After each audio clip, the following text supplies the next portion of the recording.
Om Shanti. Good morning to everyone. आज के राजयोग के सत्र में आप सभी का पुनः एक बार स्वागत है। तो कल तक हमने देखा कि राजयोग मेडिटेशन की विधि क्या होती है, राजयोग मेडिटेशन किस तरह से हम करते हैं, जब बैठकर किया जाता है तो क्या विधि होती है, और जब हम कर्म क्षेत्र पर होते हैं तो क्या विधि होती है।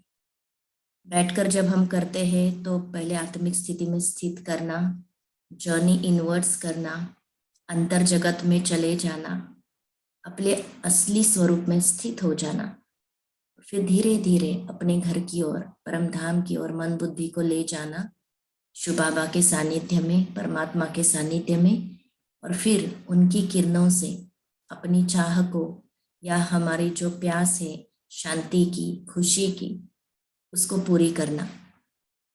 और फिर इस जगत में आकर हमने जो शिव बाबा से पाया वो सारे विश्व में फैलाना।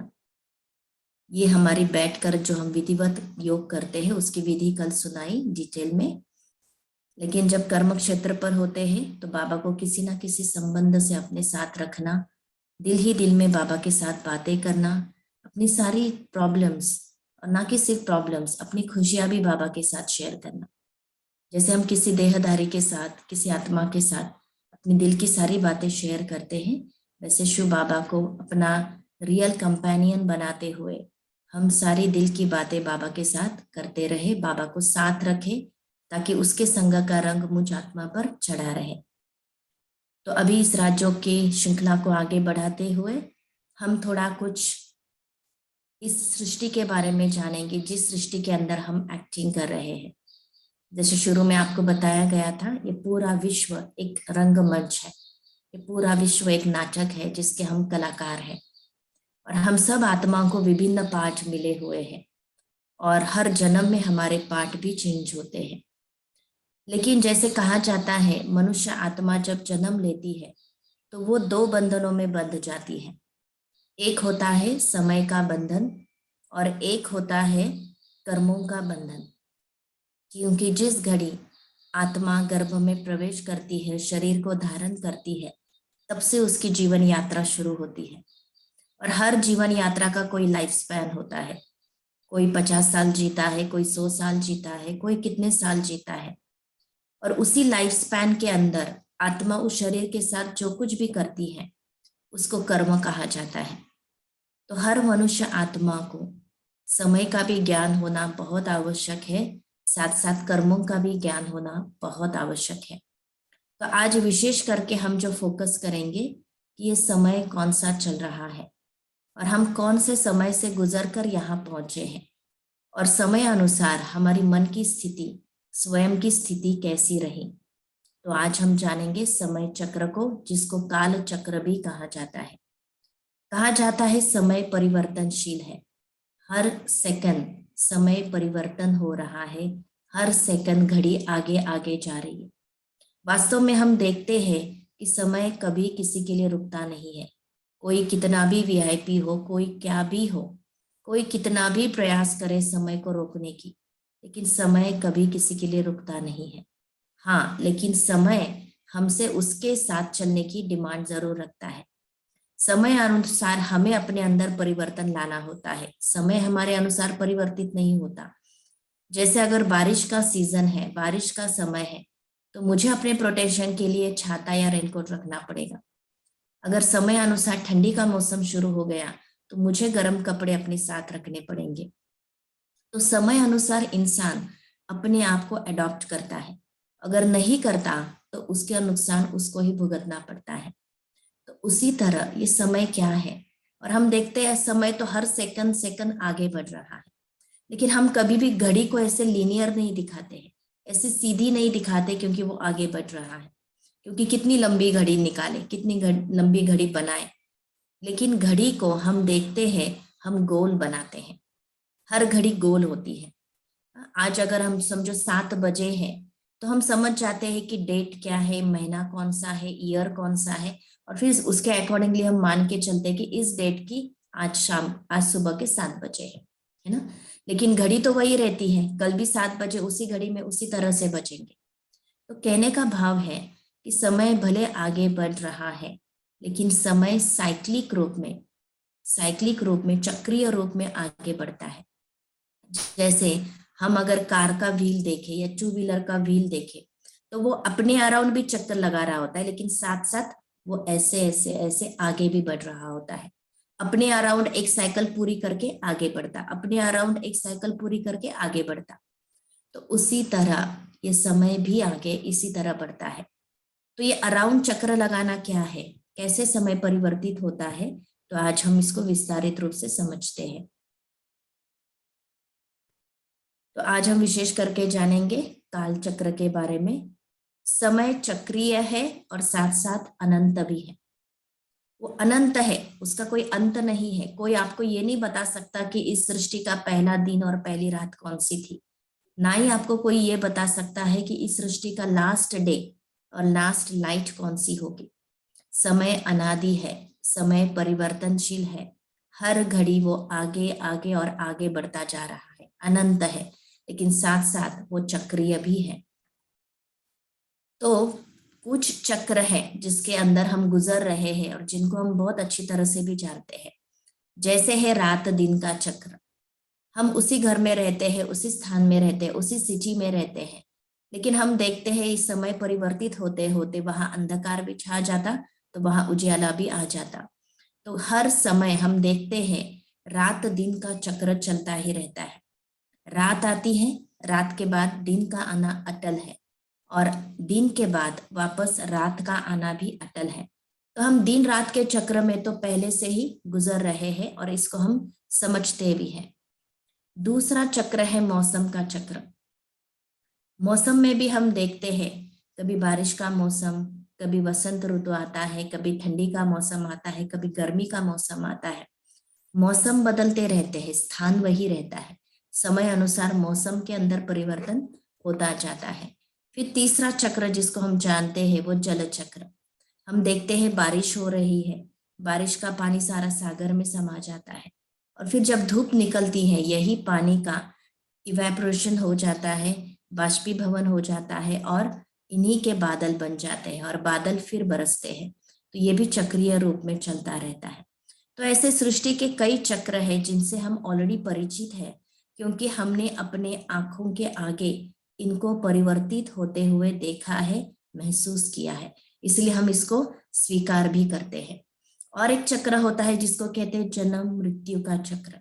जितना जन्म लेना अटल है, उतनी मृत्यु भी अटल है। जन्म लिया है तो मृत्यु तो अटल है, और मृत्यु हुआ है तो साथ साथ जन्म भी अटल है। तो हम इस साइकिल में भी लंबे समय से चलते आ रहे हैं, और इन हर साइकिल को अगर हम डिटेल में देखें तो ये हर साइकिल 4 फेजेस में से गुजरती है। जैसे अगर रात दिन का चक्र लिया जाए, रात दिन के चक्र, एक चक्र पूरा होने में 24 घंटे लगते हैं, और इन 24 घंटों के अंदर 4 प्रहर आते हैं, सुबह, दोपहर, शाम और रात। पहले सुबह निकलती, फिर दोपहर, फिर शाम और फिर रात। रात के बाद चक्र रुकता नहीं है, रात के बाद साइकिल, नई साइकिल शुरू होती है और वापस दिन निकलता है, और फिर दिन से लेकर रात कर साइकिल पूरी होती है और साइकिल आगे ही बढ़ती जाती है। वैसे मौसम में भी हम देखते हैं 4 प्रकार के मौसम। वैसे अगर जन्म मृत्यु का साइकिल लिया जाए तो उसमें भी 4 फेजेस आती है। एक होती है बाल्यावस्था, एक होती है युवा अवस्था, फिर होती है गृहस्थ अवस्था, और फिर आत्मा वृद्धावस्था को पाती है। और फिर वृद्धावस्था के बाद पुराना चोला छोड़कर, पुराना शरीर छोड़कर आत्मा पुनः गर्भ में प्रवेश कर नया चोला, नया शरीर धारण करती है और पुनः साइकिल शुरू हो जाती है। तो इन सारे साइकिल का ज्ञान हमें है और हम अपने प्रैक्टिकल लाइफ में इसको अनुभव भी करते हैं। लेकिन परमात्मा वर्तमान समय हमें एक ऐसे साइकिल से परिचित कराने जा रहा है जिसका ज्ञान होना भी अति आवश्यक है। क्यों आवश्यक है? क्योंकि मैंने कहा कि समय जैसे जैसे परिवर्तित होता है उस तरह हमें भी परिवर्तन होने की आवश्यकता होती है, और अगर हम समय के अनुसार परिवर्तित नहीं होती है तो उसका नुकसान भी हमें ही भुगतना पड़ता है। तो हम क्यों ना समय को समझकर अपने आप को परिवर्तित करते रहे, अडॉप्ट करते रहे। तो अभी आज हम जो जानेंगे, जिस साइकिल का या जिस चक्र का ज्ञान परमात्मा ने हमें वर्तमान समय दिया है, और इस चक्र को कहा जाता है समय का चक्र, काल चक्र, या कहो सृष्टि चक्र। 3 चक्रों के रूप से आप उसको समझ सकते हैं कि समय किस चक्र में से गुजर रहा है। एक समय को काल भी कहा जाता है, और ये सारा समय का जो परिवर्तन हो रहा है इस पृथ्वी लोक पर, इस साकार लोक में, इस सृष्टि पर हो रहा है, इसीलिए इसको सृष्टि चक्र भी कहते हैं। इसमें भी 4 प्रहर आते हैं। जैसे दिन रात की साइकिल में 4 प्रहर होते हैं, वैसे सृष्टि चक्र में भी 4 प्रहर होते हैं। तो पहले प्रहर को कहा जाता है सतयुग, फिर आता त्रेता युग, फिर द्वापर युग, और चौथा कलयुग। अगर हम छोटे बच्चे को भी अगर पूछे कि वर्तमान समय आप किस युग में स्वयं को अनुभव करते हो, तो भले उसको पूरा ज्ञान हो या ना हो, लेकिन दिल से निकलता है ये तो कलयुग है। कलयुग अर्थात कलह क्लेश का युग। जहाँ कलह है, क्लेश है, कलिय एक आसुर का भी नाम है, आसुरों का युग। वास्तव में कोई एक आसुर नहीं है जो हमें इस सृष्टि धरा पर दिखाई दे रहा है, और जैसे सीरियल्स में दिखाते हैं बड़े बड़े आसुर, ऐसा कोई आसुर भी तो नहीं दिखाई दे रहा, फिर इसको आसुरी युग क्यों कहते हैं। लेकिन हम देखते हैं वर्तमान समय मनुष्य के अंदर आसुरी वृत्तियां बढ़ती जा रही है। एक दूसरे को मारना, काटना, खत्म कर देना, दुख देना, मनसा से, वाचा से, कर्मणा से, ये सब आसुरी गुण तो है। और आज हर इंसान में विकारों के ये आसुर, विकारों के ये भूत छुपे हुए हैं, और इसलिए इसको कलियुग कहा जाता है। और कलयुग के बारे में हम सबको ज्ञान है भी, लेकिन हमें लगता है कलयुग पूरा हो जाएगा, सारी सृष्टि खत्म हो जाएगी। आज हम देखते हैं कि साइंस भी विनाश की बातें कर रहा है। साइंस भी अनेक रीजंस हमें दे रहा है कि ये सृष्टि जिस तरह चल रही है लंबा समय नहीं चल सकती। अगर आप गूगल में डालेंगे last days on the earth, तो आपको कई सारी डॉक्यूमेंट्रीज, मूवीज देखने को मिलेगी, जिसके शीर्षक भी थोड़े अलग अलग हो सकते हैं, लेकिन अल्टीमेटली हर साइंस का रिसर्च यही कहता है कि ये सृष्टि लंबे समय तक इस तरह से नहीं चल सकती। और उनके कुछ रीजंस भी वो बताते हैं, जैसे global warming is one of the reason. धीरे धीरे हम सूरज के करीब आते जा रहे हैं, और सूरज की ये रोशनी, सूरज की ये तपत इस सृष्टि को खत्म कर सकती है। फिर कोई कहता है कि एक एस्ट्रॉइड है, एक ग्रह है जो पृथ्वी के अराउंड घूमते घूमते उसके नजदीक आता जा रहा है, और अगर ये एस्ट्रॉइड पृथ्वी को टकरा जाएगा तो पृथ्वी खत्म हो जाएगी। साथ साथ कोई कहते हैं कि इस धरा पर इतनी बीमारियां बढ़ेगी, इतनी बीमारियां बढ़ेगी कि उसका मेडिसिन ढूंढने के लिए भी समय नहीं होगा, और जब तक हम एक चीज का मेडिसिन ढूंढे तब तक दूसरी बीमारी आ चुकी होगी। और प्रैक्टिकल में हम ये सारी बातें अपनी आंखों के आगे देख रहे हैं। कोरोना जैसी बीमारी का किसी ने सपने में भी ख्याल नहीं किया था, लेकिन उस बीमारी का शिकार इस सृष्टि की हर आत्मा हुई। हर एक के जीवन में एक बड़ा परिवर्तन इस कोरोना की महामारी ने आया। तो ऐसी कई चीजें इस सृष्टि में होने वाली है, जिसके लिए हमें मेंटली तैयार रहना होगा। लेकिन जो साइंस बताता है वो विनाश की बातें बताता है, लेकिन परमात्मा हमें खुशखबरी देने आया है। खुशखबरी ये है कि ये कलयुग जरूर खत्म हो रहा है, लेकिन सृष्टि खत्म नहीं हो रही है, सृष्टि परिवर्तित हो रही है। खत्म होना एक बात होती है और परिवर्तन होना दूसरी बात होती है। इस सृष्टि में से कलयुग जरूर हटना है, खत्म होना है, लेकिन इसी सृष्टि पर सतयुग आना है, और परमात्मा उसी की तैयारी करने के लिए हम बच्चों के पास आया हुआ है। तो आज हम इसको और गहराई से समझेंगे। जैसे दिन रात का चक्र 24 घंटे का होता है, एंड एवरी आफ्टर 24 आवर्स वो चक्र रिपीट होता है।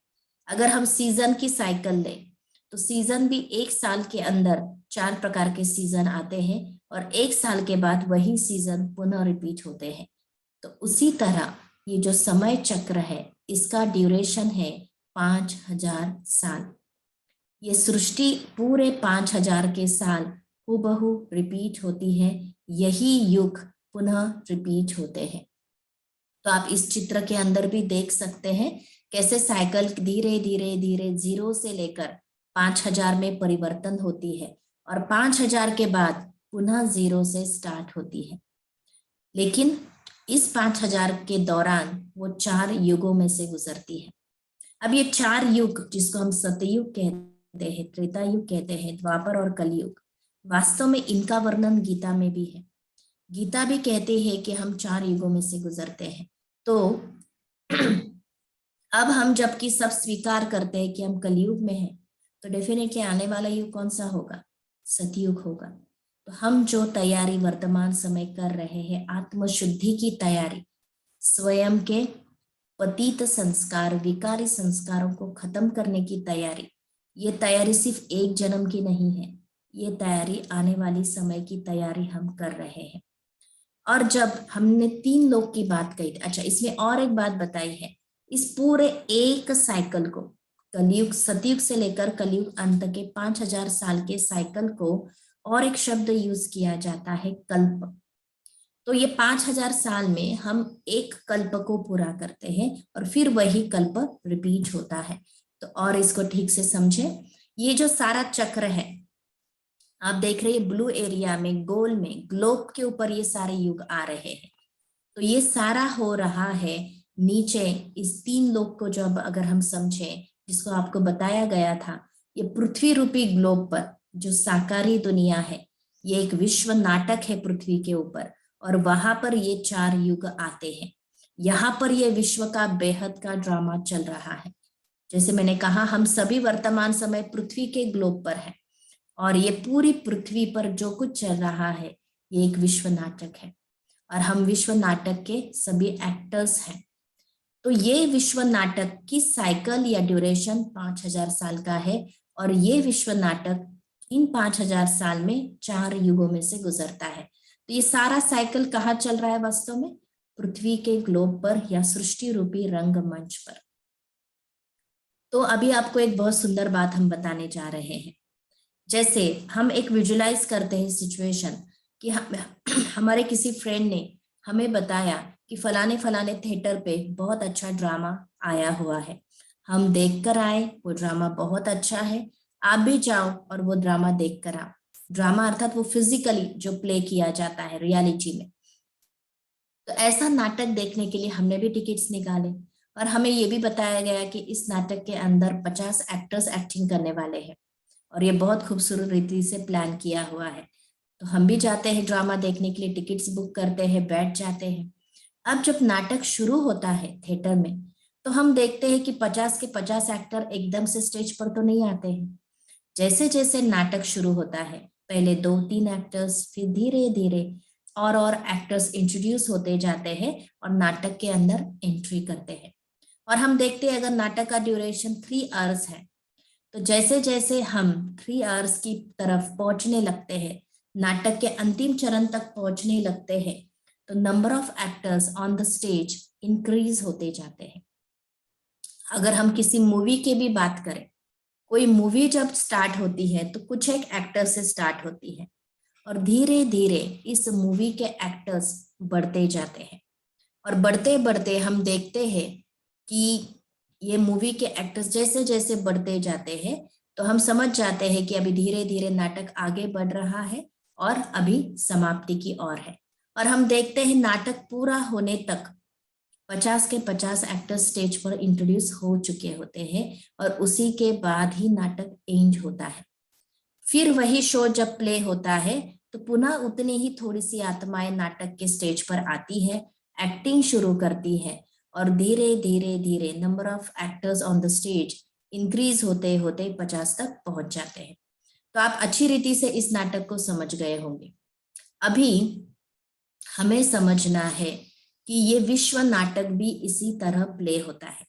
वो छोटे छोटे ड्रामा जो इंसान बनाता है वो तो 3 आवर्स के नाटक होते हैं, लेकिन ये जो विश्व नाटक जिसके हम रियल एक्टर्स हैं, ये नाटक 5000 साल का है और ये इस नाटक की शुरुआत भी बहुत थोड़े एक्टर से होती है और फिर धीरे धीरे जैसे ये नाटक आगे आगे आगे एक एक युग में बढ़ता जाता है तो number of actors on the stage increase होते हैं। इसीलिए मैंने 2 दिन पहले कहा था कि कैसे पॉपुलेशन बढ़ रही है, जबकि आत्माएं तो सारी स्टेज पर है और हम कहते हैं कोई स्वर्गवासी हुआ, कोई नरकवासी हुआ, तो number of actors on the stage कम हो जाने चाहिए थे। लेकिन रियलिटी ये है कि एक्टर्स कम नहीं हो रहे हैं, लेकिन दिन ब दिन पॉपुलेशन बढ़ती जा रही। इसका मतलब एक्टर कहाँ से तो एंट्री कर रहे हैं। जैसे उस थिएटर में एक्टर बैकस्टेज होते हैं और जैसे ही उनका रोल आता है तो बैकस्टेज से फ्रंट स्टेज पर आ जाते हैं एक्टिंग करने के लिए। वैसे इस विश्व नाटक में बैकस्टेज है परम धाम। ये सुंदर लाल प्रकाश वाली दुनिया जो हम देख रहे हैं, ये हम आत्माओं का घर है। जैसे एक्टर स्टेज पर अपने घर से एक्टिंग करने के लिए आते हैं, वैसे हम आत्माएं भी निराकार ज्योतिर्बिंदु स्वरूप उस परम धाम से इस विश्व नाटक पर एंट्री करते हैं। लेकिन इस नाटक पर एक्टिंग करने के लिए हमें कोई कैरेक्टर तो चाहिए। अगर किसी एक्टर को कैरेक्टर ना दिया जाए तो स्टेज पर आकर वो क्या परफॉर्म करेगा। तो उसी तरह हम निराकार आत्माएं जो एक्टर्स हैं, जब इस धरा पर आती है तो हमारा कोई ना कोई रोल फिक्स होता है और उस माँ के गर्भ में जाकर हम प्रवेश करते हैं और हमें एक ड्रेस मिल जाता है पहनने के लिए, एक्टिंग करने के लिए, जिसको हम शरीर कहते हैं, और फिर हमारी एक्टिंग शुरू हो जाती है। तो अब इस नाटक में और जो मनुष्य बनाता है उस नाटक में एक डिफरेंस है। उस नाटक में एक्टर बदली सदली हो सकते हैं। अगर वो फिजिकल ड्रामा प्ले हो रहा है, कोई बीमार पड़ता है, तो एक्टर को चेंज किया जा सकता है, ये एक चेंज। लेकिन विश्व नाटक में कोई भी एक्टर बदली सदली नहीं हो सकता। जिसका जो रोल है उसको वही रोल अदा करना होता है। दूसरी बात, उस नाटक में अगर किसी की एक्टिंग पूरी हो जाती है, समझो उस स्टेज के ऊपर उसकी एक्टिंग पूरी हुई और वो बैक स्टेज चला गया, तो वो अपने घर लौट सकता है क्योंकि उसकी एक्टिंग तो हो गई। लेकिन इस विश्व नाटक में जो आत्मा जब भी कभी एंट्री करती है, जरूरी नहीं कि सारी आत्माएं सतयुग से ही एंट्री करेगी, क्योंकि मैंने जैसे कहा नाटक की शुरुआत बहुत कम एक्टर से होती है और धीरे धीरे धीरे धीरे एक्टर स्टेज पर ऐड होते जाते हैं। तो उसी तरह कुछ आत्माएं सतयुग में प्रवेश करती है। सतयुग भी 1250 साल का है, तो धीरे धीरे इन 1250 साल में नंबर ऑफ एक्टर्स परमधाम से नीचे आते हैं और इस सृष्टि की पॉपुलेशन बढ़ती जाती है। लेकिन इस विश्व नाटक का एक नियम है, जो एक्टर जब भी नाटक में एंट्री करे, हर एक का एंट्री का समय अलग अलग हो सकता है, लेकिन एग्जिट सारी आत्माएं जब ये विश्व नाटक पूरा होता है तभी अपने घर परमधाम लौटती है। तब तक वो इसी नाटक में शरीर रूपी चोला बदलती जाती है, वैरायटी पार्ट प्ले करती जाती है, पुनर्जन्म में आती जाती है। तो जैसे कोई सतयुग में एक आत्मा नाटक में उतरी, उसने कोई रोल अदा करना शुरू कर दिया। अब शरीर की आयु 5000 साल तो नहीं हो सकती है, डेफिनेटली 100-150 साल के बाद ये कॉस्ट्यूम तो चेंज करना पड़ेगा। तो हम अपने आप डेथ की तरह, हम इस जैसे सांप होता है, जब उसकी खाल पुरानी हो जाती है तो अपनी मर्जी से खाल को छोड़ देता है और नई खाल को धारण करता है। वैसे हम मनुष्य आत्माएं परमधाम से जब इस विश्व नाटक में एंट्री करते हैं तो इस शरीर को धारण करते हैं और इस शरीर के साथ का जो मेरा रोल है वो अदा करने के बाद अपनी मर्जी से मैं इस कॉस्ट्यूम को छोड़ देती हूँ और नए गर्भ में जाकर प्रवेश करती हूँ। तो इन 5000 साल में आत्मा पुनर्जन्म में आती रहती है। जो आत्माएं सतयुग में उतरे वो भी इसी धरा पर है, जो त्रेता युग में उतरे वो भी इसी धरा पर है, जो द्वापर युग में उतरे वो भी इसी समय इस सृष्टि पर है और कलयुग में उतरने वाली आत्माएं भी इसी समय यहाँ पर है। इसीलिए दिन ब दिन सृष्टि का पॉपुलेशन बढ़ता जाता है, क्योंकि जो पहले एक्ट्रेस आए थे वो भी है प्लस नए ऐड होते गए। लेकिन पहले एक्टर्स जो आए थे वो अभी उस फॉर्म में नहीं है जिस फॉर्म में वो जब नीचे आए थे और नए नए पार्ट बजाए थे।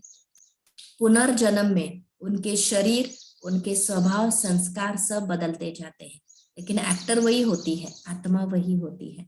तो आप इस नाटक को समझ गए होंगे। परम इमेजिन कीजिए एक सिचुएशन जब ये विश्व नाटक खाली है या ये सृष्टि रूपी पृथ्वी पर एक आत्मा भी नहीं है। ऐसा हम सिचुएशन, काल्पनिक सिचुएशन को इमेजिन करते हैं। और फिर जब नाटक शुरू हुआ सतयुग, तो नंबर ऑफ एक्टर्स ऐड होते गए, ऐड होते गए, ऐड होते गए, और सृष्टि के अंत तक सारा ऊपर की परमधाम की जितनी भी करोड़ों आत्माएं हैं सब नीचे नाटक में आ गई। अब कलयुग अंत नजदीक है, तो मैक्सिमम आत्मा इस धरा पर है, पॉपुलेशन दिन ब दिन बढ़ता जा रहा है। और फिर हम देखते हैं कि अब ये नाटक अंतिम चरण में है। अब समय है, जैसे नाटक का एक शो पूरा होता है तो सब एक्टर्स थोड़ा घर रेस्ट करने के लिए जाते हैं और फिर नए शो में पुनः एंट्री करते हैं। तो वैसे कलयुग अंत के बाद हम सब आत्माएं परमधाम घर लौट चलेंगी अपने शिव बाबा के साथ, जो हमें लेने के लिए आया है। और फिर हम वहां कुछ समय आराम करके पुनः जब ये नाटक शुरू होगा तो हमारे संस्कार जिस अनुसार है, सतयुगी संस्कार है, त्रेता युगी संस्कार है, या हमारे अंदर द्वापर युगी संस्कार है या कलयुगी संस्कार है, उस अनुसार उस समय मैं नाटक में एंट्री करती हूँ और पुनः अपने पाठ बजाती हूँ। तो इस तरह से ये विश्व नाटक चलता है। तो अभी हम एक एक युग को समझते हैं। वास्तव में इस विश्व नाटक को स्वस्तिक के रूप में दिखाया गया है। स्वस्तिक अर्थात स्वस्थिति का संकेत। स्वस्तिक एक संस्कृत शब्द है जिसका अर्थ निकलता है स्वस्थिति का संकेत।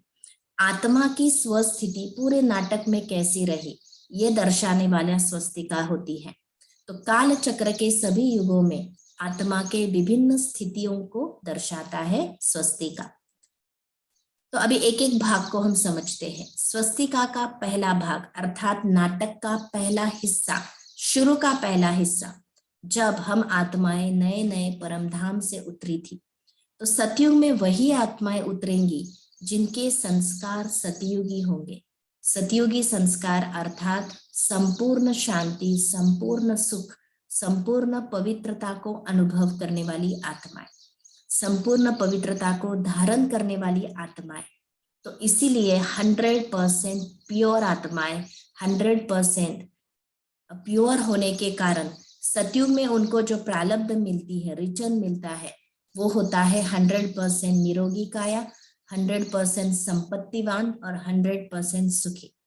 आज इंसान को जीवन में तीन ही चीजें लगती है, हेल्थ, वेल्थ और हैप्पीनेस।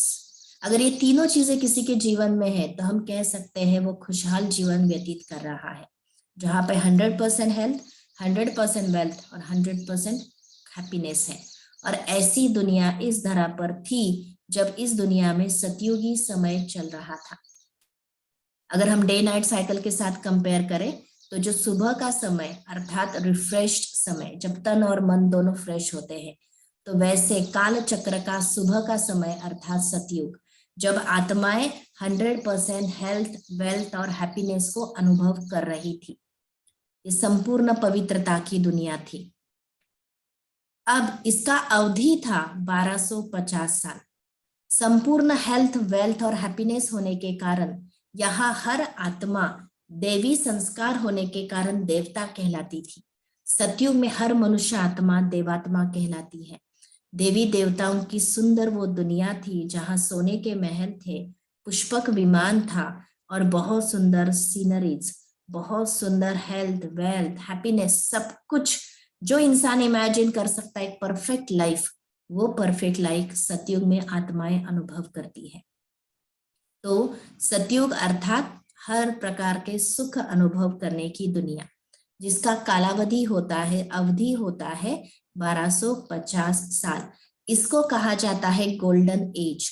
इसलिए आप सृष्टि चक्र में देख रहे होंगे जो पहला हिस्सा है वो है गोल्डन, क्योंकि सतयुग को गोल्डन एज, गोल्डन समय कहा जाता है, क्योंकि गोल्डन अर्थात 100% प्योर।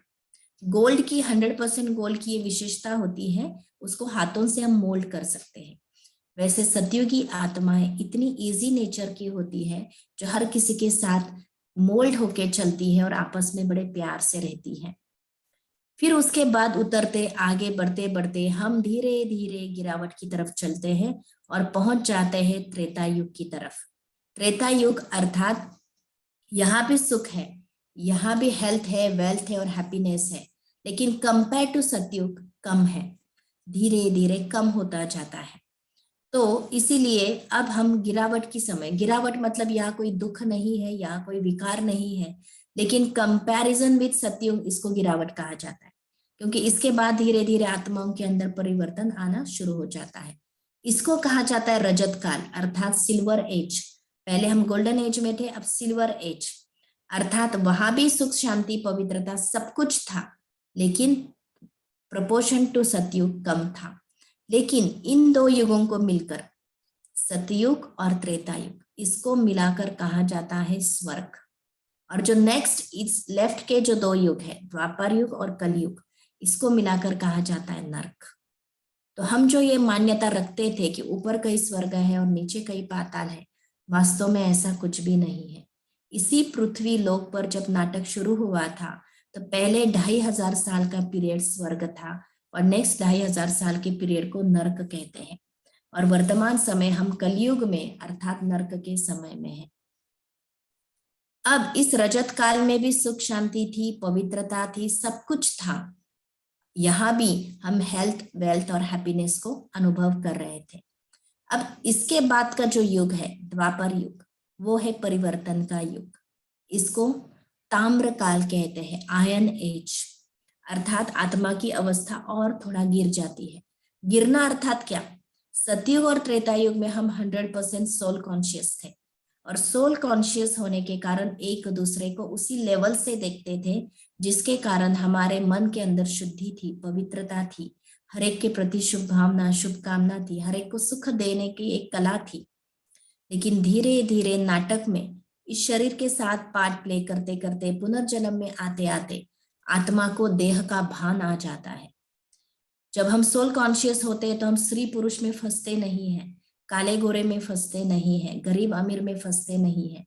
लेकिन जब द्वापर युग शुरू होता है तो धीरे धीरे वो बॉडी कॉन्शियसनेस जागृत हो जाता है, रोल कॉन्शियसनेस जागृत होने लगता है और हम खुद को स्त्री पुरुष, काला गोरा ऐसा भेद करना शुरू कर देते हैं। एकदम से बहुत ज्यादा नहीं, लेकिन हल्का हल्का रूप में बॉडी कॉन्शियसनेस हमारे अंदर प्रवेश करता है और आत्मा की गिरती कला शुरू हो जाती है। और जैसे ही हम देखते सतयुग त्रेता में मनुष्य आत्मा ही देवात्मा थी, वहां कोई मंदिर नहीं था, वहां कोई पूजा नहीं थी, क्योंकि चैतन्य देवताएं वहां निवास कर रही थी। कई बार हम भारत के लिए कहते हैं भारत सोने की चिड़िया था, भारत में सोने का धुआं निकलता था। ये कौन से समय की बात हम कहते हैं? ये कहते हैं हम सतयुग और त्रेता युग की बात, जब भारत अपने आप में 100% संपन्न था, यहाँ की हर आत्मा सुखी थी। लेकिन धीरे धीरे 2500 साल के बाद बॉडी कॉन्शियस आने से इन आत्माओं के मन के अंदर विकार प्रवेश करते हैं, देह भान जागृत होता है, काम विकार प्रवेश करता है, क्रोध, लोभ, मोह बहुत कम मात्रा में प्रवेश होना शुरू हो जाते हैं। और जब थोड़ा भी विकार आत्मा के अंदर प्रवेश करता है तो आत्मा को दुख की अनुभूति होती है। और जैसे ही दुख की अनुभूति होती है, आत्मा में और एक संस्कार है कि दुख के समय परमात्मा को याद करो। तो भक्ति जो शुरू हुई इस नाटक के अंदर, इस सृष्टि के अंदर, वो द्वापर युग से हुई। तब हमने मंदिर बनाना, पूजा करना, मंत्र जपना, ये सब कुछ शुरू किया द्वापर युग से। तो भक्ति का पीरियड शुरू हुआ तो हमने देखा एक तरफ भक्ति हो रही थी, दूसरी तरफ अलग अलग धर्मात्माओं की एंट्री इस विश्व नाटक में होती है और हर धर्मात्मा परमात्मा का परिचय देने का प्रयत्न करती है और उसके अंदर आत्माएं बट भी जाती है। फिर जो चौथा युग है, कलह क्लेश का युग, लोहे का युग, आयन एज, कलयुग, हम बदलते बदलते पुनर्जन्म में आते आते इस कालावधि में पहुंच जाते हैं जहां अपवित्रता का काल शुरू हो जाता है। सतयुग में हम बहुत पवित्र थे, शुद्ध थे, और कलयुग के अंदर ये अपवित्रता आत्मा के अंदर बढ़ती जाती है, विकारों की मात्रा बढ़ती जाती है। और आज हम देखते हैं हर मानव आत्मा के अंदर कितने सारे विकारों ने घर कर लिया है। काम विकार, क्रोध विकार, लोभ, मोह, अहंकार सब कुछ भरा हुआ है, जिसके कारण एक दूसरे से लड़ते, झगड़ते और दुखी रहते हैं। तो कलह क्लेश का युग, जहाँ धर्म की ग्लानि होती है, एक दूसरे को मारना, काटना, ये सब कुछ वर्तमान समय हम अनुभव कर रहे हैं। तो ये युग भी 1250 साल का युग। लेकिन अब खुशखबरी ये है कि युग परिवर्तन हो रहा है। हम कलयुग से पुनः सतयुग की तरफ बढ़ रहे हैं।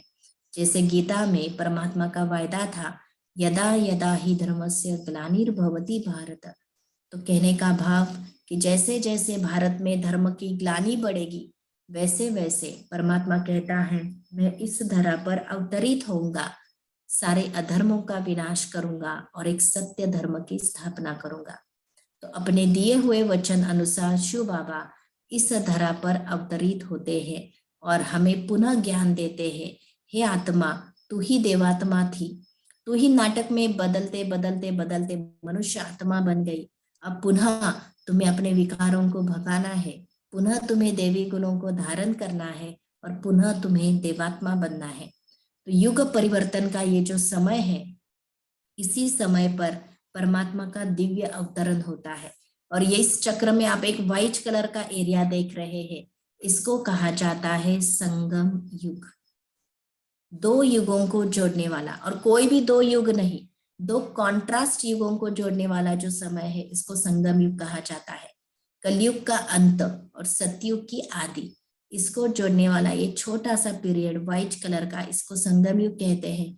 इस समय परमात्मा धरा पर अवतरित होते हैं। शिव बाबा हमें अपना अनुभूति कराते हैं, अपनी ज्ञान देते हैं, जिस ज्ञान को धारण करने से पुनः पतित बनी हुई आत्मा पावन बनती है, शुद्ध बनती है और सतयुग के लायक भी बन जाती है। इसको कहा जाता है कल्याणकारी पुरुषोत्तम संगम युग। ये युग कल्याणकारी है। कल्याणकारी क्यों है? क्योंकि स्वयं कल्याणकारी पिता हमारे जीवन में आते हैं। कल्याणकारी पिता का कल्याणकारी ज्ञान हमें मिल जाता है और आत्मा पुरुषोत्तम बन जाती है। पुरुषोत्तम में दो शब्द है, पुरुष प्लस उत्तम। पुरुष अर्थात आत्मा, संस्कृत शब्द है पुरुष। वैसे तो बोली भाषा में पुरुष अर्थात मेल, लेकिन अगर संस्कृत भाषा के रूप से इस शब्द को समझा जाए तो पुरुष अर्थात आत्मा। आत्मा को उत्तम बनाने का युग है संगम युग, पुरुषोत्तम संगम युग। यही युग है जब हम परमात्मा के ज्ञान से स्वयं को उत्तम बना सकते हैं, देवी गुणों से भरपूर बना सकते हैं, स्वयं का कल्याण कर सकते हैं। तो जैसे परमात्मा का वायदा था, युग परिवर्तन के समय अधर्मों का विनाश करने, सत्य धर्म की स्थापना करने मैं इस धरा पर आऊंगा, उसी तरह परमात्मा, जब हम देखते परम धाम से वो ज्योति उतरकर धीरे धीरे धीरे इस सृष्टि की तरफ आती है और सृष्टि में एक आत्मा के अंदर परकाया प्रवेश करती है, जिनको ब्रह्मा कहा जाता है। इसके बारे में भी हम आगे चलकर सुनेंगे। एक साधारण आत्मा ब्रह्मा, उसके तन में आकर परमात्मा प्रवेश करते हैं और उनके मुख से उन्हें दिव्य साक्षात्कार भी कराते हैं, खुद का परिचय भी दिलाते हैं और उनके मुख से ही हमें सृष्टि के आदि मध्य अंत का ज्ञान देते हैं, जिसको आज हम समझ रहे हैं, सुन रहे हैं। तो ये जैसे चित्र को दिखाया गया है, राइट साइड है सतयुग, लेफ्ट साइड है कलयुग, बीच में है संगम युग। सतयुग आरंभ होने वाला है, कलयुग समाप्त हो रहा है। सतयुग सुख शांति और पवित्रता की दुनिया है, कलयुग अधर्म और अंधकार का साम्राज्य है। और ऐसे समय पर ब्रह्मा तन में प्रवेश करके परमात्मा हमें सत्य ज्ञान दे रहा है कि वो सतयुगी दुनिया का प्रिंस श्री कृष्ण जल्दी ही इस धरा पर आ रहा है। और ये कलयुगी दुनिया में जहां अधर्म है, वो सृष्टि जहां जिसको 5 विकारों ने घेरा हुआ है, अब ये सारी सृष्टि इन विकारों से मुक्त हो रही है और देवी गुणों से संपन्न पुनः श्री कृष्ण की दुनिया आ रही है। तो ये है संगम युग, शाम से सुंदर बनने का युग।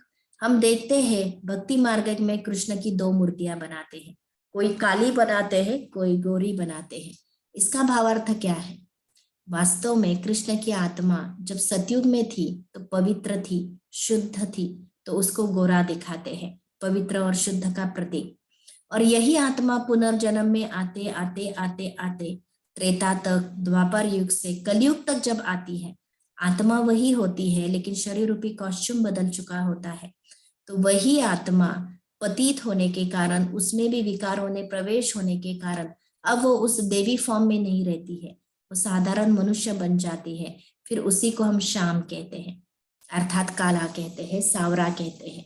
तो काली कोई शरीर नहीं होता है, काली आत्मा होती है जिसमें विकार प्रवेश होते हैं। और संगम युग पर परमात्मा आकर हम ही शाम बनी हुई आत्माओं को पुनः सुंदर बनाता है, पवित्र बनाता है। तो स्वस्तिका का अर्थ बताया है सु प्लस अस्ति, अर्थात सदा कल्याण, अस्ति अर्थात सदा, सु अर्थात कल्याणकारी, सदा कल्याणकारी। इसलिए हम देखते हैं जब भी कोई शुभ कार्य होता है स्वस्तिका को निकाला जाता है और लिखा जाता है शुभ लाभ। शुभ लेफ्ट साइड निकालते हैं, लाभ राइट साइड दिखाते हैं। अर्थात इस कलयुगी अंत की दुनिया में अगर हम शुभ कर्म करेंगे, शुभ सोच रखेंगे, शुभ व्यवहार करेंगे तो उसका लाभ हमें सतयुगी दुनिया में जरूर प्राप्त होगा। तो चलिए इस विश्व नाटक को हम अच्छी तरह समझ जाए कि हम इस विश्व नाटक के एक्टर्स हैं।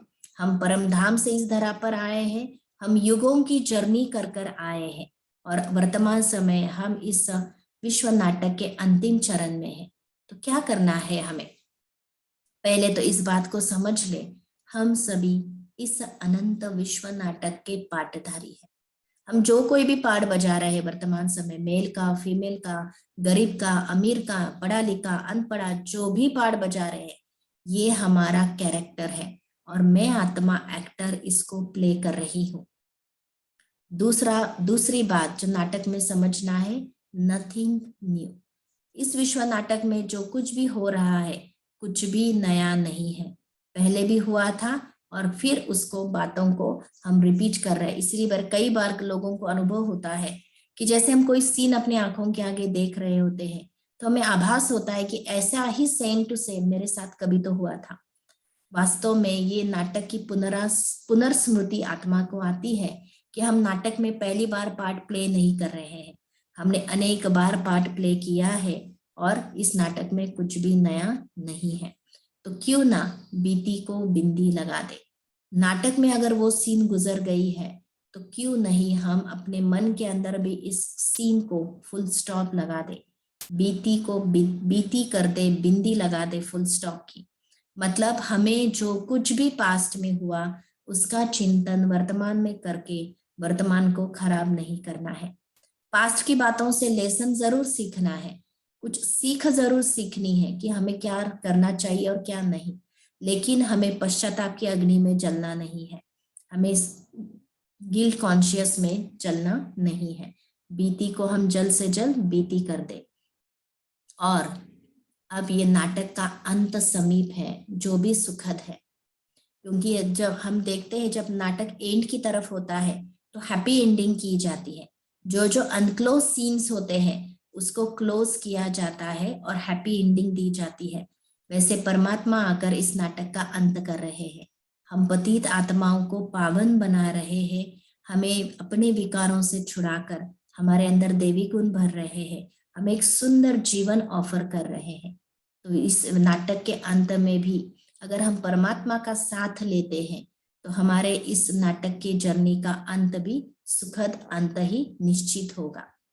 तो चलिए, आपने इस कई नाटक की बातों को गहराई से समझा कि ये विश्व नाटक किस तरह चलता है, कैसे आत्मा परमधाम से इस नाटक में उतरती है और जैसे समय अनुसार नाटक परिवर्तित होता है, युग परिवर्तित होता है, उसी तरह आत्मा भी परिवर्तन की श्रृंखला में जाती है, पर उसके अंदर भी परिवर्तन होता है, उसके ही देवी गुण धीरे धीरे रास होते होते फिर वो मनुष्य आत्मा बन जाती है और कैसे ये नाटक चलता है। तो अभी कुछ समय हम इस नाटक को अपनी स्मृति में लाए, हम एक सीन को अपने आंखों के आगे रखें जिसके अंदर हमने देखा कि कैसे हम आत्मा इस नाटक में उतरती है। तो इसको हम सामने रखते हुए अब इसकी अनुभूति में चले जाएंगे। तो कुछ समय आप पुनः स्वयं को एकाग्र करके बैठें। अभी हमने थ्योरी सुनी जो रियल है, जो सत्य परमात्मा द्वारा सुनाई गई है, जो स्वयं इस सृष्टि नाटक का कोई एक्टर नहीं है, लेकिन वो सामने बैठा है ऑडियंस में और जो पूरे नाटक को देख रहा है, समझ रहा है और फिर हमें इस नाटक का ज्ञान दे रहा है,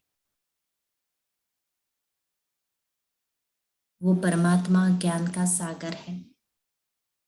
वो जो बातें सुना रहा है, सत्य बातें सुना रहा है, क्योंकि वो सत्यम शिवम सुंदरम है। तो चलिए अनुभव करें इस नाटक को अपने मन बुद्धि से। सबसे पहले स्वयं को अनुभव करें इस पृथ्वी के ग्लोब पर, अपने घर में मैं आत्मा बैठी हुई हूँ। कुछ समय के लिए डिटैच हो जाए बाह्य वातावरण से। कौन क्या कर रहा है, आसपास क्या हो रहा है, सारी बातों से स्वयं को डिटैच कर सारा ध्यान स्वयं के ऊपर केंद्रित करें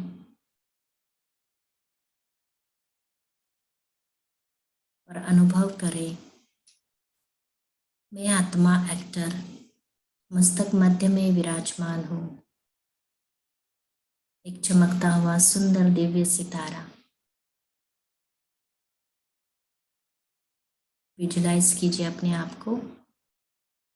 ये शरीर तो सिर्फ एक पुतला है, एक कॉस्ट्यूम है, लेकिन मैं इसमें विराजमान आत्मा हूँ। मेरा घर परम धाम है, मैं परम धाम की निवासी हूँ।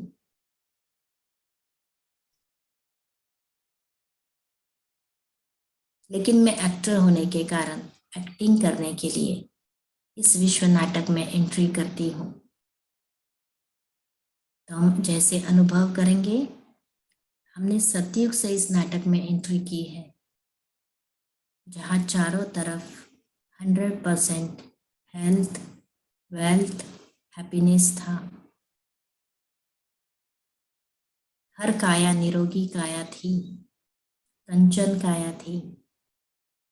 मैं अपने देवी फॉर्म में थी। एक देवी देवता की तरह मेरा जीवन व्यतीत हो रहा था। मुझ आत्मा के सारे दिव्य गुण मेरे कर्मों के अंदर झलकते थे। हम आपस में बड़े प्यार से, खुशी से रहते थे। हम देवी आत्माएं सोने के महलों में रहते थे,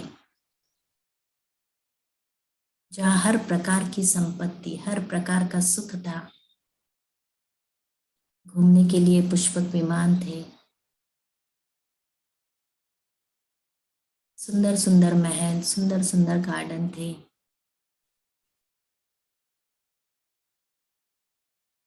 जीवन में खुशियां ही खुशियां थी। इस समय को मुझ आत्मा ने 1250 साल अनुभव किया। शरीर रूपी कॉस्ट्यूम बदलते गए, रोल बदलता गया, लेकिन मैं आत्मा वही रही। धीरे धीरे पुनर्जन्म में आते आते मैं आत्मा त्रेता में आ गई, जहाँ भी सुख था, खुशियाँ थी, हेल्थ थी, वेल्थ थी, सब कुछ था। ये दुनिया भी 1250 साल की। तो मुझ आत्मा ने पूरे 2500 साल सुख, शांति, पवित्रता, हेल्थ, वेल्थ और हैप्पीनेस सब कुछ अनुभव किया। नाटक में चलते चलते, पुनर्जन्म में आते आते मैं आत्मा द्वापर युग में पहुंची, जहां मेरे अंदर थोड़ा सा देह भान आ गया और देह भान के साथ ईगो, काम विकार, क्रोध धीरे धीरे धीरे मेरे मन में एंट्री करने लगे। जैसे ही विकार रूपी विलन ने एंट्री की, मेरी खुशियाँ कम होने लगी, मेरा सुख कम होने लगा।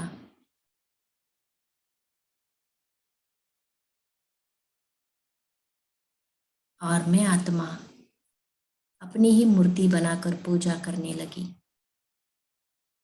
स्वयं देवात्मा थी, लेकिन अब दूसरों को देवात्मा के रूप में देखने लगी।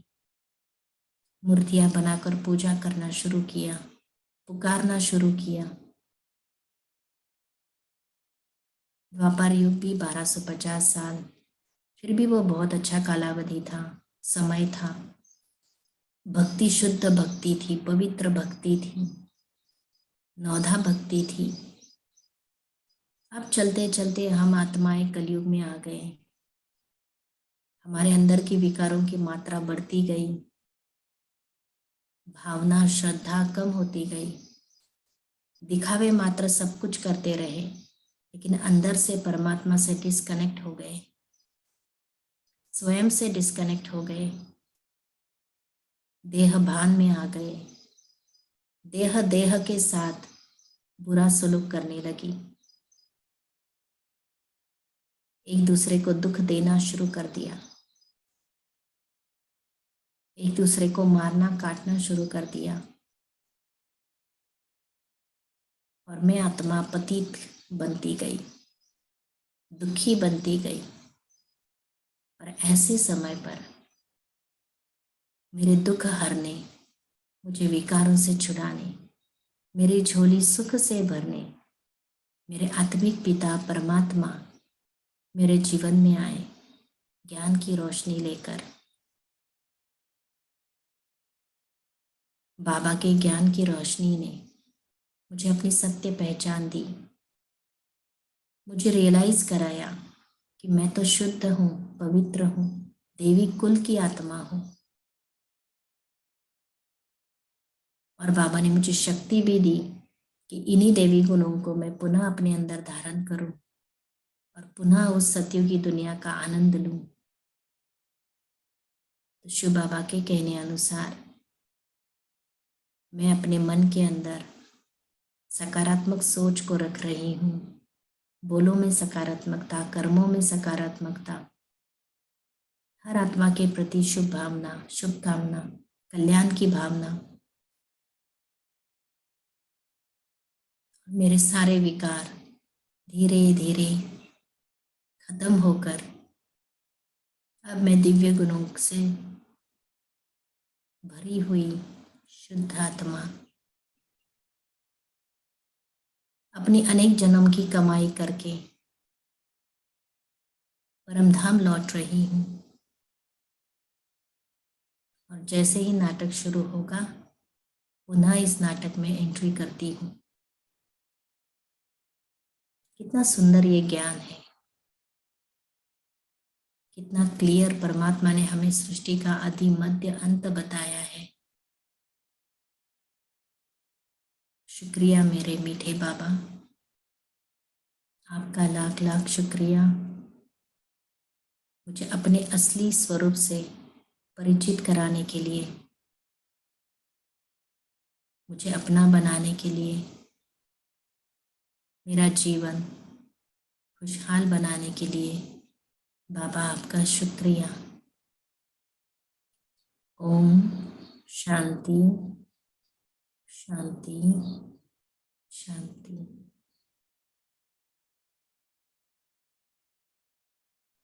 ओम शांति।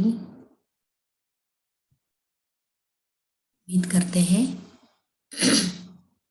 आप इस नाटक के गहरे राज को समझ चुके होंगे। आपके अगर इससे कनेक्टेड कोई भी सवाल है, कर्म फिलॉसफी तो हम कल डिस्कस करेंगे, लेकिन आज के इस लेसन से कनेक्टेड अगर आपके मन में कुछ भी सवाल है तो आप पूछ सकते हैं। चैट विंडो पर मैं देख रही हूँ, we say that our karma of last birth affect our current life, meaning everyone is here for second time. How is that population keeps increasing? Shouldn't population be stable if same souls are repeating on the earth? आपने नाटक को शायद पूरी रीति समझा नहीं। जैसे मैंने कहा, कोई नाटक हम जब थिएटर में देखते हैं तो कुछ एक एक्टर आते हैं, वो स्टेज पर ही रहते हैं और प्लस नए नए एक्टर्स ऐड होते जाते हैं। तो इस तरह से पॉपुलेशन बढ़ता है। तो उसी तरह सतयुग में जो आत्माएं इस नाटक में उतरी थी, विश्व नाटक में, वो भी अभी स्टेज पर है, लेकिन इतनी करोड़ों आत्माएं जो परमधाम में है उनको भी तो नीचे उतरना है। तो धीरे धीरे एक एक आत्मा नाटक में ऐड होती जाती है। तो पहले जो मंच पर है, स्टेज पर है, वो तो है ही है, प्लस नई नई आत्माएं ऐड होने के कारण पॉपुलेशन बढ़ रही है, ना कि स्टेबल है। ठीक है ना। और पुनर्जन्म सिर्फ हमने एक नहीं लिया है, अनेक पुनर्जन्म लिए हैं। 5000 के साइकिल में आत्मा ने कोई एक दो पुनर्जन्म नहीं, क्योंकि शरीर की आयु इतनी लंबी चौड़ी हो ही नहीं सकती हजारों साल, क्योंकि शरीर 5 तत्वों का पुतला है, उसको कुछ लिमिटेशंस है। तो इसलिए ये नहीं हो सकता कि हम एक ही शरीर या दो शरीर के साथ ही सारे रोल अदा करें, है ना। तो इसीलिए शरीर हम बहुत सारे बदलते रहते हैं। इसका भी एक पूरा लेसन है अपने जन्मों के बारे में, वो आगे चलकर हम क्लियर करेंगे। अच्छा, और एक चार्ट विंडो पर है, प्राणियों के शरीर में आत्माएं होती या नहीं? डेफिनेटली होती है। जो भी मूवमेंट्स करते हैं, चलते हैं, फिरते हैं, बोलते हैं, भावनाओं को अनुभव करते हैं, उन सबके अंदर आत्माएं होती है। तो प्राणियों के अंदर भी आत्माएं होती हैं। अच्छा, संजय भाई आप अनम्यूट करके अपना सवाल पूछ सकते हैं। मेरे दो सवाल हैं। हाँ जी। एक, जैसे सतयुग को गोल्डन युग कहते हैं, त्रेता युग को सिल्वर युग कहते हैं, वैसे जी, द्वापर युग को क्या कहते हैं? Copper age, copper, golden, silver, copper and iron. Iron, हाँ। ठीक है। ओके। दूसरा दूसरा सवाल है, हाँ जी। संगम युग जो है हाँ वो हाँ। कितने साल का है? जैसे एक युग 1250 का है, वैसे संगम युग कितने साल का होता है? Okay, good question. वास्तव में संगम युग को कहीं भी पूरी तरह से डिफाइन नहीं किया है। संगम युग अपने आप में नया युग नहीं है। आपने देखा होगा कलयुग अंत में वो छोटा सा व्हाइट पोर्शन दिखाया है। तो कहने का भाव है कि संगम अर्थात दो, जैसे दो नदियां, संगम होता है दो नदियों का, बराबर है। तो उस नदी के अंदर कुछ पानी यहाँ का और कुछ पानी वहां का। तो उस तरह से संगम युग अर्थात कुछ साल कलयुग अंत के और कुछ साल सतयुग बिगिनिंग के। तो उन ठीक है। दोनों को मिलाकर संगम युग का अप्रोक्सीमेट ड्यूरेशन जो शुभाबा ने बताया है वो 100 ईयर्स है। और 100 ईयर्स मतलब आप एक्यूरेट कैलकुलेट नहीं कर सकते कि यहाँ से यहाँ तक, ये अप्रोक्सीमेट 100 ईयर्स है। और परमात्मा की जो अभी आगे चलकर हम ये भी सीखेंगे, परमात्मा इस तरह पर 1936 में आए। So we have crossed more than 85 years and we are still in the Kalyug. क्योंकि हम ये ओके। नहीं कह सकते कि संगम युग के 50 साल कलयुग में होंगे, 50 साल सतयुग में होंगे, नहीं। इतना भी पोर्शन अलग अलग हो सकता है, बट दो युगों को कंबाइन करके ट्रांसफॉर्मेशन वाला ये युग है। तो थैंक यू। कहने का भाव ये है कि हमने 85 ईयर्स परमात्मा को आकर ये कर्तव्य करते हुए हैं, और कई आत्माएं अपने आप को देवी संस्कारों में कन्वर्ट कर रही है। अब बहुत थोड़ा समय रह गया है, कलयुग पूरा होगा और सतयुग आएगा। ठीक है। Thank you. Thank you. अच्छा, at times I have difficulty sleeping at night, can't stop my thoughts, is there any specific guidance you can give?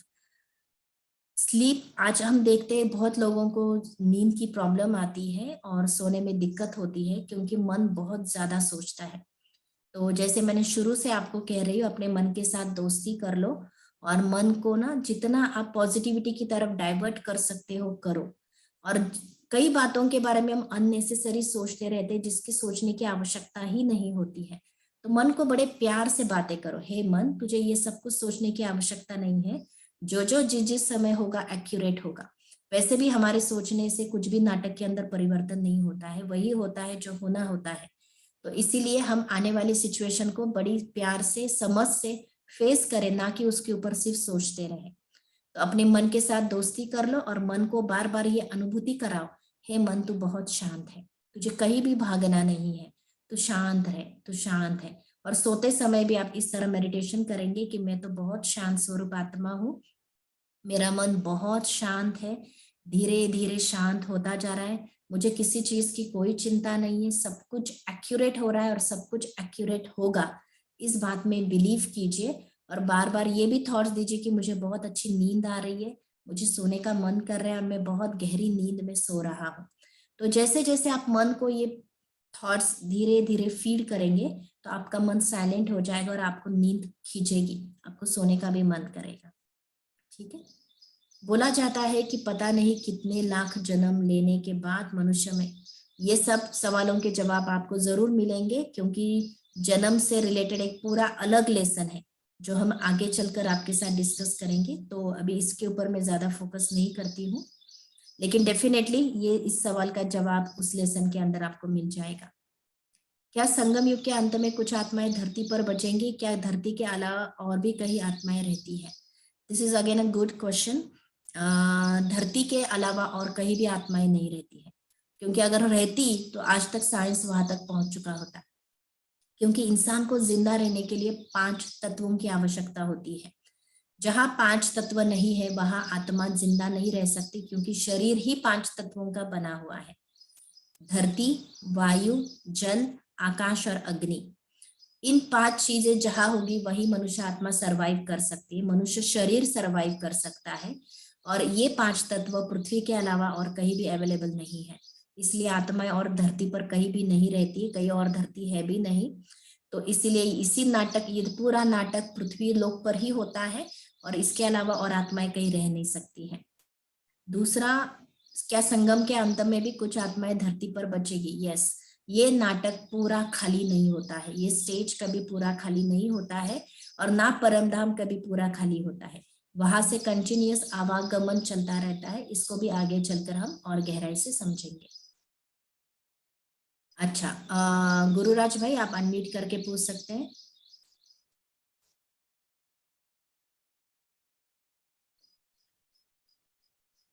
आप, अच्छा, I think I need to ask. हाँ जी, आप अनम्यूट कीजिए। ओम शांति। ओम शांति। आपने बताया कि 5000 साल का एक कल्प होता है, हाँ जी। लेकिन अभी हम देखिए शालिवान शक जो चल रहा है 1943 जी। और विक्रम संवत जो चल रहा है 5023, यानी कि जो विक्रम राजा ने ये जो साल की गणना शुरू कर दी तो 5000 साल से पहले की थी विक्रम राजा की। राइट। ऐसा, हाँ। तो ये जो कल्प का जो ड्यूरेशन है इसके बारे में थोड़ा सा मुझे कुछ डाउट हो रहा है। अच्छा सवाल है, और होता भी है, क्योंकि आज तक हमने जो कुछ भी सुना है वो साइंस की ओपिनियन की, मनुष्य मत। एक होती है मनुष्य मत, एक होती है ईश्वरीय मत। अभी तक जो साइंस के अनुसार हम समझ रहे थे, फॉलो कर रहे थे, हर एक कैलेंडर के अपने अपने ईयर्स है, और हमें किसी का भी 100% ये प्रूफ पता नहीं है कि वो जो है सत्य है या नहीं है। ये मनुष्य का अनुमान है। तो परमात्मा जो बता रहे हैं वो कोई अनुमान की बातें नहीं बताते हैं, क्योंकि परमात्मा इस नाटक का एक्टर नहीं है, वो इस नाटक को बखूबी जानता है। तो इसीलिए वर्तमान समय हम मनुष्य के मत के ऊपर ज्यादा ध्यान न देते हुए परमात्मा मत क्या कहती है इसके ऊपर ज्यादा ध्यान देना है। ये थोड़ा डाइजेस्ट होने में आपको समय लगेगा, लेकिन जैसे जैसे आप विश्व नाटक के और एक एक राज समझते जाएंगे तो आप भी इसको स्वीकार करना शुरू करेंगे। तो जी, आज और तक हमने जो बातें सुनी वो सारी मनुष्य मत की बातें थी, जिसका कोई प्रूफ नहीं है कि ये वो राइट है। हाँ जी। और एक बात थी मेरी कि मैंने एक एस्ट्रोलॉजी की किताब में पढ़ा है कि वो एक युग 1,96,000 का ईयर का होता है, एक युग। ऐसा मैंने भी पढ़ा है। यानी कि जो आपने जो युग का बताया कि 1250 साल का एक युग बताया है, वो कहीं थोड़ा सा अनमैच हो रहा है। अच्छा, अभी आप सभी जो सुन रहे हैं वो एक बात को ध्यान में रखें। अभी तक हमने बहुत कुछ पढ़ा है इस संसार के अंदर, अभी भी बहुत सारी इंफॉर्मेशन गूगल पर भी अवेलेबल है, चाहे वो शास्त्रों की मत हो, चाहे वो साइंस की मत हो, चाहे वो मनुष्य मत हो। बहुत कुछ बातें इस ज्ञान से मैच नहीं करेंगी, क्योंकि आज अगर हम इतना ही देखें सिंपली, वो सारा ज्ञान होने के बाद मेरे जीवन में क्या परिवर्तन आया, चाहे कौन सा युग कितने भी साल का है, किसी की आयु कितनी भी है, या कौन सी चीज कितनी पुरानी है, क्या ये मेरे जीवन से डायरेक्ट मायने रखता है? और अगर वो सत्य है या नहीं है उसका भी प्रूफ हमारे पास नहीं है। तो अभी जो हम बातें सुनेंगे वो बातें होंगी जो आज तक संसार में किसी ने नहीं बताई है, क्योंकि ये किसी संसार के मनुष्य की मत नहीं है, ये डायरेक्ट परमात्मा की मत है। तो परमात्मा की मत अगर हम एक बार सुनते हैं, समझते हैं और उसको इम्प्लीमेंट करके देखते हैं, तो फिर उसका इम्पैक्ट क्या होता है हमारे लाइफ के ऊपर, ये एक्सपीरियंस करने की बात है। वैसे तो हम अगर डिस्कस करने गए तो हम कितना भी समय डिस्कस करते रहे, दुनिया की मत और परमात्मा मत वो मैच नहीं होने वाली, क्योंकि मनुष्य मत आज तक हमें गिराती आई है और परमात्मा मत हमें उठाने के लिए आई है। तो इसीलिए हम इन बातों के ऊपर अभी उलझे नहीं कि यहाँ ये लिखा है यहाँ वो लिखा है, क्योंकि जो कुछ भी लिखा गया है मनुष्य ने अपने बुद्धि के आधार से लिखा है, वो कोई ईश्वरीय बुद्धि नहीं थी। ठीक है। अच्छा अर्णव भाई, आपका कोई सवाल? ओम शांति दीदी। ओम शांति। एक्चुअली आज के सेशन के रिलेटेड सवाल नहीं है, कल का जो सेशन था उसके रिलेटेड है, तो पूछ सकती हूँ अभी? हाँ जी पूछिए। कल आपने जो मेडिटेशन का गाइडेंस दिया अच्छे से पॉइंट्स, तो वो पॉइंट्स को रेफर करके मैंने आज मेडिटेशन करने का ट्राई किया। ओके अच्छे से हुआ, एक मेरे ख्याल से एक 15 मिनट का हुआ, हाफ हुआ, जैसे मैं ऊपर पहुंच गई ऊपर हमधाम उधर तक, और एकदम से बीच में धक्का लग गया, जैसे बोलते हैं ना, एकदम में जग गई जैसे, और बॉडी में कुछ अलग सा हो गया कि वो, मतलब मुझे ऐसा लगा कि, मतलब आप जैसा अगर बोलोगे कि नींद आ गई है, तो वैसा तो नहीं था, दिमाग में तो चल रहा था और कमेंट्री भी मैं सुन रही थी। तो ये मतलब ये ब्रेक हो गया क्या मेडिटेशन, और मैं वापस कनेक्ट नहीं कर पाई वापस, मतलब? मेडिटेशन में हर एक का अनुभव अपना अपना हो सकता है। हमें जी एक्सपीरियंस करना है शांति को, सुख को, बाबा की जी कंपनी को। इसके जी अलावा भी कुछ एक बातें हमारे मन के ऊपर किन किन बातों का असर है, या हमारा जी। पास्ट क्या रह चुका है, या वर्तमान में माइंड स्टेट कैसा है, इसके हाँ अनुसार कुछ ना कुछ थोड़ा ऊपर नीचे हो सकता है। इसको हम माइंड हाँ नहीं करें, क्यों क्या में हाँ। नहीं जाए, क्यों हुआ कैसे हुआ किस लिए हुआ, डोंट गो इनटू इट।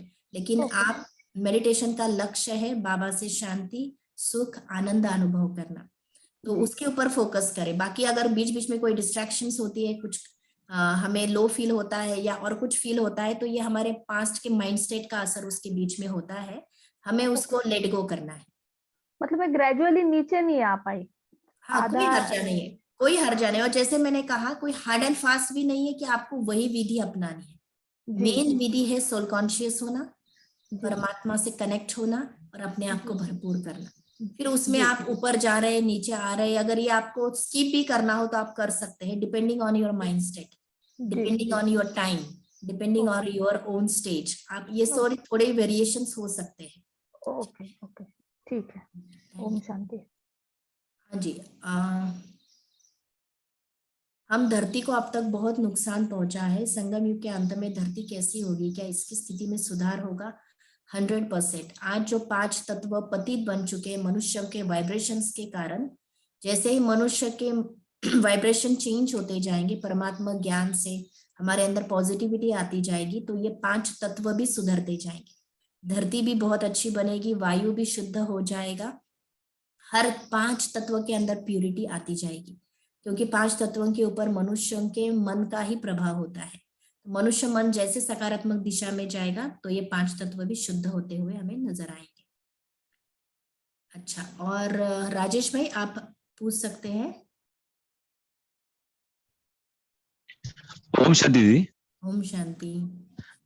ये सकारात्मक सोच और नकारात्मक सोच कैसे तैयार होती है? क्या दिन भर सकारात्मक सोच में रह सकते हैं? बिल्कुल रह सकते हैं, अगर आप सोल कॉन्शियस रख पाते हैं आपको, और हर दृष्टि, हर सीन को कल्याणकारी दृष्टि से देख सकते हैं, हर एक्टर को कल्याणकारी दृष्टि से देख सकते हैं, तो सकारात्मक सोच कोई डिफिकल्ट नहीं है। लेकिन हम चलते चलते बॉडी कॉन्शियस में आ जाते हैं, रोल कॉन्शियस में आ जाते हैं, फिर किसी के स्वभाव संस्कार के प्रभाव में आ जाते हैं, तो हमारी सोच नकारात्मक की तरफ चली जाती है। तो हमारा मेन प्रयास या मेन लक्ष्य होगा, हम आत्मिक कॉन्शियस में रहे कि मैं आत्मा शुद्ध हूँ, पवित्र हूँ, और मेरे ऊपर किसी के भी स्वभाव संस्कार का कोई लेप छेप नहीं चढ़ सकता।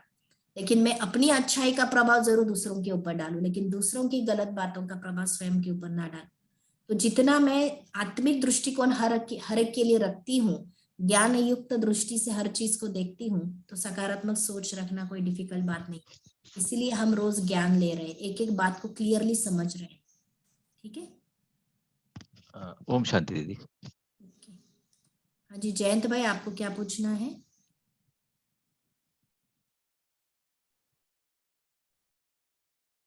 या कोरे भाई आप पूछ सकते हैं। ओम शांति। हाँ जी, ओम शांति दीदी। ओम शांति। हाँ ओम बोलिए। शांति दीदी। हाँ जयंत भाई बोलिए। बाबा ने अवतरित होने के बाद मुरली जो सुनाए उसमें कल्पयुग कब स्टार्ट हो गया और उसका कब अंत है, उसके डेट्स दिए है क्या? अभी तक हमने मुरली की बात नहीं छेड़ी है, ना कल्प की डिटेल की बातें छेड़ी है, तो इस समय में उसका जवाब नहीं दूंगी। जब हम वहां पहुंच जाएंगे तो हम उस सवाल का जवाब आपको दे देंगे। अच्छा कोरे भाई, आप पूछ सकते हैं सवाल। ओम शांति दीदी। ओम शांति। जो मोटिवेशन कैसे रखना है कि 4-5 दिन होने के बाद पहले 3-4 दिन मुझे बहुत अच्छा लगा और करने की चाहत लग रही थी राजयोग, लेकिन आज बहुत डाउन हो गई फिर से कि करने की चाहत ही नहीं लग रही है और मन नहीं कर रहा है राजयोग करने का। तो इस और ये चीजें मेरी बाकी चीजों के साथ भी होती है। शुरुआत तो बहुत अच्छी करता हूँ, लेकिन 4-5 दिन में फिर से डल जाता हूँ हर चीजों के उसमें। ज्ञान एक ऐसी बात है जिस अगर वो बुद्धि में इमर्ज फॉर्म में रहती है तो उसका नशा और खुशी रहती है, लेकिन अगर ज्ञान कहीं बाहर की बातों से दब जाता है अंदर में, तो बाहरी बातों का प्रभाव मनुष्य मन के ऊपर ज्यादा होता है और फिर वापस वो ज्ञान का जो आकर्षण है वो कम हो जाता है। तो हमें थोड़ी मेहनत अपने ऊपर करनी पड़ेगी। ये मेहनत करनी पड़ेगी कि ज्ञान को बार बार बुद्धि में घुमाना पड़ेगा, इंस्टेड ऑफ बाहरी बातों, दुनियावी बातों को घुमाने से अच्छा है ज्ञान की बातों का मन बुद्धि में घुमाए। थोड़ा शांति में बैठे, स्वयं को रियलाइज कराए, मन के साथ प्यार से बातें करे, उसको इम्पोर्टेंस समझाए कि हे मन, तो वापस उसी दिशा में जाएगा तो तुझे कुछ भी हाथ नहीं लगने वाला। तो हमें तो थोड़ा प्रयास करना पड़ेगा, हमें सबके प्रति अच्छा सोचना पड़ेगा, हमें बाबा के ज्ञान को जीवन में उतारना पड़ेगा। तो अपने साथ ये बहुत पॉजिटिव कम्युनिकेशन आप जितना करते जाएंगे उतना आपका उमंग, उत्साह और खुशी बढ़ती जाएगी। लेकिन जैसे ही हम मन के ऊपर काम करना छोड़ देते हैं तो मन अपने आप बाहरी निगेटिव बातों को एब्जॉर्ब कर लेता है, जिस कारण वापस वो दुखी या लो फील करने लगता है। तो इसीलिए ज्ञान हम इसीलिए ले रहे हैं ताकि ये ज्ञान हम मन को बार बार खिलाते रहे, है ना। मन को अगर खिलाते नहीं ना तो मन कुछ भी खा लेता है, बाहर की दुनियावी बातें। तो मुझे बैठकर ये प्रयास करना पड़ेगा, ज्ञान को बार बार रिवाइज करना पड़ेगा। अगर आपको याद नहीं आ रहा है तो ये वीडियोस यूट्यूब पर भी अवेलेबल है, या और भी कई वीडियोस यूट्यूब पर अवेलेबल है जो आपको मोटिवेट कर सकते हैं, आप वो सुनते रहो। लेकिन ज्ञान बुद्धि में जाने के बाद ही उमंग उत्साह बना रहता है, तो आपको मेहनत करके ये काम अपने ऊपर करना पड़ेगा। और एक बात पूछनी थी दीदी। हाँ जी। जैसे लिख के ये जो हम सजेशन देते हैं वो अफर्मेशन लिखने से कुछ फायदा होगा या 100% होता है। साइकोलॉजिकली कहा जाता है जब हम लिखते हैं तो मन बुद्धि वहां एकाग्र होती है। तो लिखना अच्छी बात है। पॉजिटिव एफर्मेशंस को रिपीट कर तो हम बहुत फास्ट कर लेते हैं और फिर उसका इम्पैक्ट नहीं रहता है, लेकिन जब हम लिखते हैं एक एक लाइन को विथ कॉन्शियसनेस तो धीरे धीरे हम उसके साथ कनेक्ट भी होते हैं और उसकी अनुभूति भी हमें होती है। लिखना अच्छा है, ठीक है। अच्छा, और एक सवाल है, इस ज्ञान में मन और बुद्धि को समावेशित किया गया है लेकिन शरीर सदृढ़ स्वस्थ न हो तो योग और ध्यान को 100% लगाना मुश्किल हो जाता है। तो इस ज्ञान में शरीर स्वस्थ बनाने की कुछ विधि समावित। अच्छा, कल जो हमने मेडिटेशन सीखा, ऑफ कोर्स आगे हमारा एक लेसन आएगा राजयोग के बेनिफिट्स। राजयोग से हमारा मन सकारात्मक बनता है और सकारात्मक मन बॉडी को भी हील कर देता है। तो जितना आप मन को सकारात्मक रखेंगे और अनुभव करेंगे कि मेरी मेडिटेशन की शक्ति जिस किसी बॉडी ऑर्गन में तकलीफ है वहां तक पहुंच रही है और वो हील होता जा रहा है, जितना आप विश्वास से इसको अनुभव करेंगे तो धीरे धीरे आप देखेंगे आपका शरीर भी सुदृढ़ होता जाएगा, अच्छा होता जाएगा। क्योंकि शरीर के लिए दो चीजें होती है, एक मन की सोच का प्रभाव होता है और जो हम रियल डाइट में खाते हैं उसका भी प्रभाव होता है। अगर हमारे डाइट में बाहर का फूड या फिर नॉनवेज आदि बहुत कुछ है तो भी हमारा मन ज्यादा खुशहाल और तन हेल्दी नहीं रह सकता। तो ये सब बातें तो हम आगे भी डिस्कस करेंगे। तो हम शरीर को भी सात्विक भोजन खिलाएं और मन को भी सात्विक भोजन खिलाएं तो शरीर आपका हेल्दी होता जाएगा। आणि टोमॅटो घालायचं त्याच्यात? नको टोमॅटो त्या भाजीत। जिसको सवाल पूछना हो वही अनम्यूट करें, बाकी ध्यान रखें हमारी वजह से किसी को डिस्टरबेंस ना हो। और किसी को कुछ पूछना है? अच्छा, रितु बहन का सवाल है, और मारने के बाद क्या कोई आत्मा तुरंत जन्म लेती है? जन्म के बारे में डिटेल में हम एक अलग लेसन है उसके अंदर डिस्कस करेंगे, लेकिन आत्मा को जरूरी नहीं कि तुरंत जन्म मिले, ये आत्मा के कर्मों के ऊपर डिपेंड करता है। तो इतना ही मैं अभी इस समय बताऊंगी आपको। अच्छा, do we have people from all religion and teach them peace and love? I think Brahma Kumaris can play a major role in increasing peace across the globe by teaching peace and love to all the religions, especially religions and people they are becoming extremist and terrorist. 100% ये जो ज्ञान है हर धर्म तक पहुंच रहा है, इसीलिए ब्रह्मा कुमारीज की ब्रांचेस वर्ल्ड वाइड ऑलमोस्ट हर कंट्री में अपनी ब्रांचेस है, और हर रिलीजन में ये ज्ञान पहुंच रहा है। और कितनी न सारे रिलीजन की आत्माएं, क्योंकि ये रिलीजन बेस्ड ज्ञान है ही नहीं, ये पूरा स्पिरिचुअल ज्ञान है। तो हर रिलीजन की आत्मा जो इसको यथार्थ समझने का प्रयास करती है, समझ भी लेती है और अपने जीवन को सकारात्मक बना भी रही है। जन्म से रिलेटेड जो भी सवाल मेरे पास आ रहे हैं उसका अलग लेसन है, तो जन्म की कहानी हम बाद में उस लेसन में डिस्कस करेंगे, जिसमें आपको आपके सवालों के जवाब मिल जाएंगे। अच्छा, और किसी का कोई सवाल रहा है? हमें एक बात तो समराइज करनी ही है कि देवात्माएं ही पुनर्जन्म में आते आते मनुष्य आत्माएं बनी है। जो हम 33 करोड़ देवी देवता आत्माओं की बात करते हैं, वो कहीं गायब नहीं हो गए, वो कहीं चले नहीं गए, ना कृष्ण की आत्मा कहीं चली गई, ना लक्ष्मी नारायण की आत्मा चली गई। ये सारी आत्माएं पुनर्जन्म में आते आते इन 700-800 करोड़ आत्माओं में मिक्स हो गई है, और परमात्मा इस समय उन्हीं आत्माओं को ढूंढने का कार्य कर रहा है। वही आत्मा इस ज्ञान को स्वीकार कर पा रही है जो 33 करोड़ देवी देवता आत्माओं में से है, क्योंकि उन्हीं को उमंग आता है कि हम अपने अंदर पुनः देवी गुण भरे, इन विकारों से स्वयं को मुक्त करें और अपना जीवन खुशहाल बनाए। तो ये 33 करोड़ आत्माएं सारे विश्व नाटक में बिखरी हुई है, और परमात्मा ज्ञान जो सारे विश्व में बिखर कर उन्हीं आत्माओं के पास पहुंच रहा है। वास्तव में परमात्मा तो सबको निकालना चाहता है, लेकिन आप देखो कितनों आत्मा को, जैसे आपके घर वालों को आप बोलो ज्ञान दो तो वो इतना जल्दी तैयार नहीं होते हैं। तो परमात्मा कितना भी हर आत्मा को ज्ञान देना चाहे, वास्तव में ये ज्ञान उसी आत्मा को टच होता है जो इस कुल की है, जिसने उस बेहद सुख और शांति और खुशी को अनुभव किया है, वही इसको धारण करने का और अपने आप को पुनः वैसे बनाने का प्रयास कर रही है। तो हम आज ही यहाँ सेशन को कंक्लूड करें। अगर कोई सवाल, कोरे भाई आपका कोई सवाल रहा है? आपका हैंड रेज है। अच्छा, और चैट विंडो पर भी मैं समझती हूँ शायद हमने हर सवाल कवर करने का कोशिश की है। हाँ विजय भाई, आप अनम्यूट करके पूछे। दीदी ओम शांति। ओम शांति।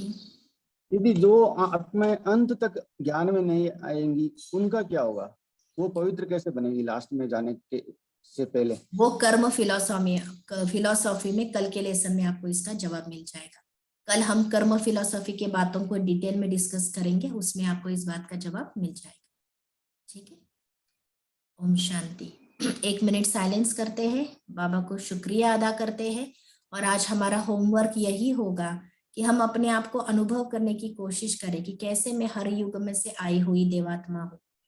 अपने आप को देवात्मा समझने का प्रयास कीजिए। भले वर्तमान के हमारे स्वभाव संस्कार देखकर हमें कई बार मन रिजेक्ट करता है कि हाँ देवात्मा थोड़ी ऐसे होते हैं, लेकिन ये हमारा अंतिम जन्म है, ये हमारा सबसे लोएस्ट जन्म है। और हम विजुलाइज करें अपने हाईएस्ट जन्म को, जब हम 100% प्योर फॉर्म में थे। तो हम उस स्मृति में जितना रहते हैं, तो धीरे धीरे वर्तमान में भी हमारी स्मृति के आधार से हमारी वृत्ति और कृति वैसे ही शुद्ध बनती जाती है। तो हम खुद को भी देवात्मा के रूप में अनुभव करें, शुद्ध आत्मा के रूप में अनुभव करें, और दूसरों को भी, भले वो दिखाई ना भी दे, लेकिन उनको भी उसी फॉर्म में देखने का प्रयास करें, ताकि मेरे मन में से उनके प्रति शुभ भावनाएं और शुभकामनाएं निकले। तो यही हमारा आज का होमवर्क रहेगा। हम 1 मिनट साइलेंस करते हैं, शिव बाबा का धन्यवाद करते हैं, और शिव बाबा को साथ में रखना, दिल की बातें करना, वो पहले वाला होमवर्क हमको छोड़ना नहीं है। हाँ, लेकिन उस होमवर्क को भी हमें बनाए रखना है। सोल कॉन्शियस में रहने का प्रयास करना है, हर एक को आत्मिक दृष्टि से, पॉजिटिविटी से देखना है, और शिव बाबा को अपने साथी बनाकर रखना है। ओम शांति।